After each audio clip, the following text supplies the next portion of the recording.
स्वागत है आप सभी का 100 गांव 100 खबर में और रफ्तार से भरे खबरों के सफर में आपके साथ मैं हूं प्रीति बिष्ट। आइए करते हैं सिलसिला शुरू। बीजेपी के 10 एमएलसी प्रत्याशियों ने नामांकन भरा। मुख्यमंत्री योगी समेत पार्टी के कई बड़े नेता नामांकन के दौरान मौजूद रहे और इस दौरान बीजेपी ने जीत का दावा किया। किसान आंदोलन का 55वां दिन है। 26 जनवरी को दिल्ली में ट्रैक्टर मार्च निकालने के आह्वान पर सुप्रीम कोर्ट ने कहा कि मामले में दिल्ली पुलिस तय करे कि इन्हें रोकना है या फिर नहीं। गाजियाबाद में वेब सीरीज तांडव विवाद पर चुनाव अखाड़े के प्रवक्ता नारायण गिरी ने कहा कि ऐसे लोगों को कड़ी सजा मिलनी चाहिए। वेब सीरीज पर मचे बवाल के बीच प्रयागराज के मौनी महाराज ने कहा कि देवी देवताओं के अपमान करने वालों के खिलाफ कानून बनना चाहिए। सहारनपुर में गुरुद्वारा साहिब के दान पात्र से ताला तोड़कर चोरी का प्रयास। महिला श्रद्धालु के आने पर भागे चोर, सीसीटीवी में घटना कैद। कासगंज में मोबाइल के शोरूम को चोरों ने निशाना बनाया। लगातार हो रही चोरियां, पुलिस नहीं कर पा रही खुलासा, व्यापारियों में नाराजगी। इटावा के दतावली गांव में निकला 12 फीट लंबा और 48 किलो भारी वजन का अजगर। संस्था स्कॉन की टीम ने कड़ी मुशक्कत के बाद अजगर को सुरक्षित पकड़ा। पीलीभीत के शेरपुर कला पक्षियों में बर्ड फ्लू की पुष्टि के बाद गांव के 605 मुर्गी और बतख को मारा गया। गांव वालों का आरोप कि 700 की मुर्गियों का बस 90 रुपए ही मुआवजा मिला है। इटावा के आईटीआई चौराहे के पास रोडवेज बस ने बाइक सवार को टक्कर मारी, घायल अस्पताल में भर्ती। फतेहपुर में पांडू नदी में महिला का शव मिला है। हत्या कर शव को फेंके जाने की आशंका जताई जा रही है। लखनऊ के गोसाईगंज में महिला की निरीक्षण से हत्या मामले में मृतक के भाई ने मुकदमा दर्ज कराया है। एक युवक पर हत्या का शक भी जताया है। माफिया अतीक के भाई पूर्व विधायक अशरफ के कार की कुर्की हुई। धूमनगंज पुलिस ने अशरफ की कार को कुर्क किया। गैंगस्टर एक्ट के तहत की गई है पूरी कार्रवाई। बलरामपुर के पूर्व विधायक आरिफ अनवर हाशमी की मुश्किलें बढ़ गई हैं। गोंडा में करीब 17 करोड़ की संपत्ति कुर्क की गई। लखनऊ में शहीद एक्सप्रेस के 2 डिब्बे पटरी से उतरे, हादसे में कोई हताहत नहीं। दिल्ली से बिहार जा रही थी ट्रेन। पीलीभीत में सड़क हादसे में 2 बाइक सवार युवकों की मौत। तेज रफ्तार बाइक डिवाइडर से टकराकर पलट गई। मेरठ में एनकाउंटर हुआ है। कुख्यात बदमाश एजाज गिरफ्तार हुआ है। बदमाश ने पुलिस पर फायरिंग की, लेकिन पुलिस ने उसे पकड़ लिया। उस पर लगभग 25 से ज्यादा मुकदमे दर्ज हैं। बस्ती में भी मुठभेड़ हुई है पुलिस की बदमाशों के साथ और इस दौरान शातिर लुटेरा अनूप पैरों में गोली लगने के बाद गिरफ्तार हुआ है। इसके पास से अवैध असलहा और 11,000 रुपए बरामद हुए। कन्नौज में आगरा लखनऊ एक्सप्रेसवे पर कोहरे के चलते गाड़ियों में हुई भिड़ंत। डीसीएम और 3 कार आपस में टकराई। एक कार में आग लगी। हादसे में 13 लोग घायल। लखनऊ में पिकनिक स्पॉट जंगल के पास भीषण सड़क हादसा। तेज रफ्तार कार बेकाबू होकर पेड़ से टकराई। कार में फंसे युवक को जैसे तैसे बाहर निकालकर अस्पताल में भर्ती कराया गया। अयोध्या में राम मंदिर निर्माण को लेकर राम मंदिर समर्थक मुस्लिम बबलू खान ने देश के सभी धर्मों के लोगों से अपील की है कि वो विश्व हिंदू परिषद द्वारा चलाए जा रहे समर्पण निधि अभियान में बढ़ चढ़कर हिस्सा लें। कानपुर देहात में दरोगा अकबर अली की दबंगई का वीडियो सामने आया है। ट्रैक्टर लेकर जा रहे किसान को जमकर पीटा गया है। एटा में घने कोहरे में डीसीएम और ऑटो की भीषण टक्कर होगी। ऑटो चालक समेत 2 लोगों ने मौके पर ही दम तोड़ दिया, जबकि एक की हालत गंभीर बनी हुई है। आगरा में पीएनजी की पाइपलाइन लीक होने से हड़कंप मच गया। मौके पर पहुंचे कंपनी के कर्मचारियों ने करीब आधे घंटे की मशक्कत के बाद गैस के रिसाव को बंद किया। एटा में जिला कारागार से कैदी ने डॉक्टर से मांगी 10 लाख की रंगदारी। हत्या के मामले में सजायाफ्ता है आरोपी। अजीत सिंह हत्याकांड में डॉक्टर एके सिंह से भी अब पूछताछ होगी। एके सिंह के अस्पताल में ही घायल शूटर का इलाज कराया गया था। साइबर फ्रॉड के खिलाफ एटीएस की छापेमारी में मिली बड़ी कामयाबी। यूपी से 9 तो दिल्ली से 5 आरोपी गिरफ्तार। शाहजहांपुर के एसओजी ने 5 क्रिकेट सट्टेबाजों को गिरफ्तार किया। इनके कब्जे से 62,000 सट्टे की पर्चियां, इलेक्ट्रॉनिक डिवाइस और 8 मोबाइल फोन मिले। सहारनपुर में गणतंत्र दिवस के अवसर पर किसानों ने अपनी रैली को लेकर तैयारियां शुरू कर दी हैं। तिरंगा लगाकर ट्रैक्टर परेड निकालेंगे। गोरखपुर पुलिस ने बुजुर्ग व्यक्ति की हत्या के मामले में एक महिला और उसके साथियों को गिरफ्तार किया है। संपत्ति के लालच में 10 जनवरी को बुजुर्ग की हत्या की गई थी। गोरखपुर के जिला प्रशासन ने विवादित स्थल पर किए गए अवैध कब्जे को बुलडोजर से ढा दिया। मिर्जापुर में मिट्टी धंसने से बड़ा हादसा। 10 फीट गहरे गड्ढे में मजदूर गिरा, जिसे जेसीबी की मदद से निकाला गया। विंध्याचल थाना क्षेत्र की घटना है। बरेली में नदी में खनन करते समय बड़ा हादसा हुआ। एक युवक की जान चली गई। गुस्साए ग्रामीणों ने खनन ठेकेदार के दफ्तर में आग लगा दी। फतेहपुर में नाली को लेकर दो पक्षों में विवाद हो गया। जमकर लाठी डंडे चले, कई लोग जख्मी हुए। सोशल मीडिया में वीडियो वायरल हुआ। आगरा में भीषण सड़क हादसा हुआ। एक बस ड्राइवर की जान चली गई। कई सवारियां घायल हुई हैं, जिन्हें अस्पताल में भर्ती कराया गया। कन्नौज में एक छात्र ने अपने साथी छात्रा को धोखे से आपत्तिजनक तस्वीरें खिंचाकर कई बार ब्लैकमेल करते हुए उसके साथ रेप किया और अब धर्म परिवर्तन कर शादी के लिए भी दबाव बनाया जा रहा है। उधर पीलीभीत में पुलिस चौकी पर सेक्स रैकेट चल रहा था, जिसका खुलासा हुआ है। 2 पुलिसकर्मियों पर आरोप लगा है। आगे कार्रवाई की जा रही है। यूपी के कई शहरों में कड़ाके की ठंड पड़ रही है। सुबह के वक्त खासतौर पर कोहरे की वजह से लोगों का सड़कों पर निकलना मुश्किल होता जा रहा है। उधर ताजनगरी आगरा का तापमान शिमला, मनाली, कुल्लू और धर्मशाला को भी पीछे छोड़ते हुए गिर रहा है, जिससे यहाँ कड़ाके की ठंड पड़ रही है। वहीं प्रयागराज में भी शीतलहर का प्रकोप जारी है। धूप नहीं निकलने से सड़कों में लोग आग सेकते हुए नजर आ रहे हैं।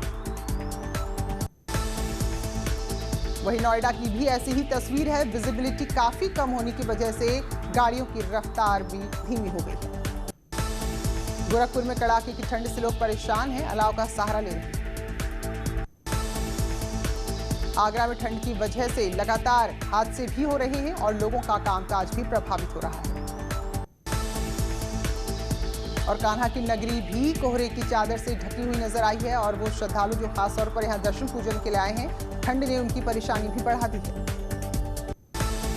औली में वर्ल्ड स्नो डे काफी धूमधाम से मनाया गया। इस दौरान यहां पहुंचे पर्यटक मस्ती करते इस दिन का आनंद उठाते नजर आए। औली के आसपास इस बार काफी कम बर्फबारी हुई। इसकी वजह से अब यहां पर आर्टिफिशियल स्लोप बनाए जा रहे हैं। उत्तराखंड में अगले 1 हफ्ते तक मौसम सर्द ही रहेगा। मैदानी जिलों में जहां सुबह शाम कोहरा छाया रहेगा, वहीं पहाड़ी जिलों में मौसम शुष्क रहेगा। मथुरा के 4 दिवसीय दौरे पर संघ प्रमुख मोहन भागवत पहुंचे। ब्रज प्रांत के प्रचारकों में जोश भरने का अभियान। 22 से 24 जनवरी तक लखनऊ दौरे पर रहेंगे बीजेपी अध्यक्ष जेपी नड्डा। मंत्रिमंडल विस्तार पर चर्चा होगी। पंचायत चुनाव को लेकर भी रणनीति बनाएंगे। एमएलसी चुनाव के बाद योगी मंत्रिमंडल में बड़ा फेरबदल हो सकता है। बीजेपी में शामिल हुए अरविंद कुमार शर्मा को बड़ी जिम्मेदारी मिल सकती है।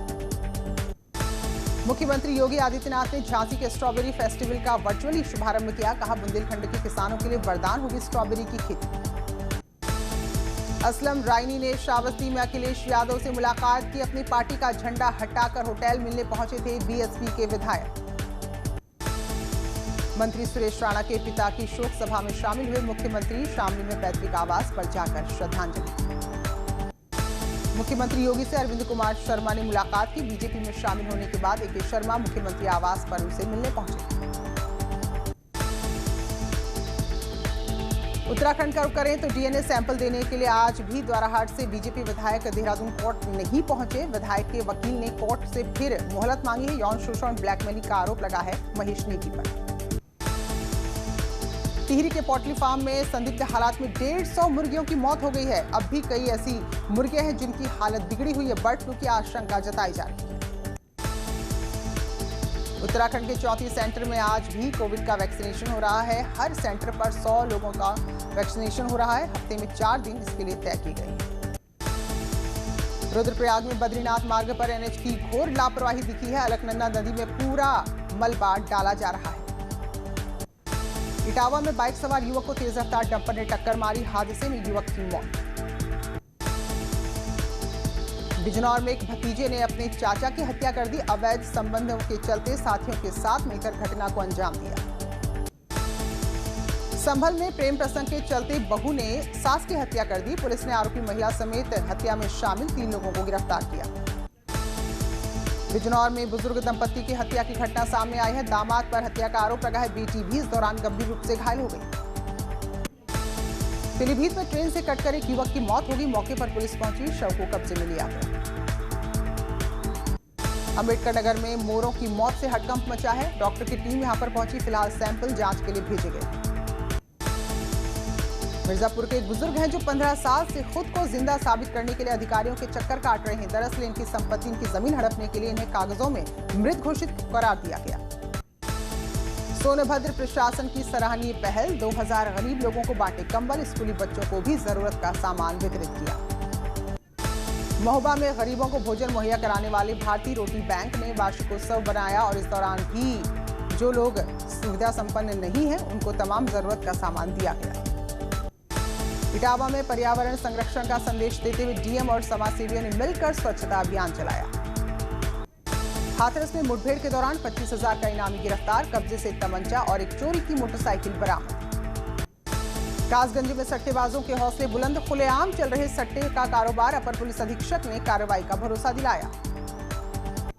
महराजगंज पुलिस को बड़ी सफलता, चेकिंग के दौरान नेपाल से आ रहे तस्कर को पकड़ा, कब्जे से 500 ग्राम चरस बरामद। बुलंदशहर में आवारा पशुओं से लोग परेशान, गौवंशों की भीड़ ने हाईवे को जाम किया, कई बार हो चुके हैं हादसे। बुलंदशहर में गाय का रेस्क्यू किया गया, दरअसल गाय तालाब में गिर गई थी जिसको सुरक्षित लोगों ने बाहर निकाला। फिरोजाबाद के एक मंदिर में थैले में नवजात बच्ची मिली, श्रद्धालु ने नवजात को सहारा दिया, थाना टुंडला क्षेत्र की है ये घटना। बरेली में कोरोना महामारी को साधारण बीमारी बताया गया, 4 घरों में पत्र भेजकर कोरोना वैक्सीन पर फैलाई भ्रांतियां। मुरादाबाद में श्री राम मंदिर निधि समर्पण चंदे के नाम पर धोखाधड़ी की घटना सामने आई है, पुलिस ने 4 लोगों के खिलाफ मुकदमा दर्ज किया है। शाहजहांपुर में अंतर जनपदीय ठगी करने वाले गिरोह का खुलासा हुआ है, नकली सोने के सिक्कों को असली बताकर लोगों को ठगा करते थे। मेरठ पुलिस ने ऐसे शातिर ठग को गिरफ्तार किया है जो खुद को सीबीआई का अधिकारी बताता था और लोगों को नौकरी देने का झांसा देकर उनसे अच्छी खासी रकम ऐंठता था। बिजनौर में जंगल में बाघ की दहाड़ से लोग सहम गए, सोशल मीडिया पर बाघ की दहाड़ का वीडियो सामने आया है। गोंडा में कहा पंचायत चुनाव में मतदाता सूची में नाम जोड़ने और घटाने के लिए रिश्वत मांगने वाले लेखपाल को जिलाधिकारी ने निलंबित कर दिया है, विभागीय जांच के भी आदेश दिए गए हैं। बिजनौर में 2 लोगों की हत्या से सनसनी, बुजुर्ग दंपति की चाकू से गोद कर हत्या की गई, थाना सियोहार चक महमूद सानी का मामला। प्रयागराज में हाईकोर्ट की रोक के बावजूद नैनी में चल रहा था हुक्का बार, पुलिस की छापेमारी में 11 लोग हुए गिरफ्तार। सामने आया अनन्या पांडे की फिल्म टाइगर साले क्रॉस ब्रीड का फर्स्ट लुक, गुस्से में काफी नजर आ रहे हैं विजय देवरकोंडा। रिया चक्रवर्ती के सपोर्ट में उतरी सोनी राजदान, कहा वो मासूम विक्टिम थी जिसे गलत तरीके से फंसाया गया। और इस वक्त बड़ी खबर आ रही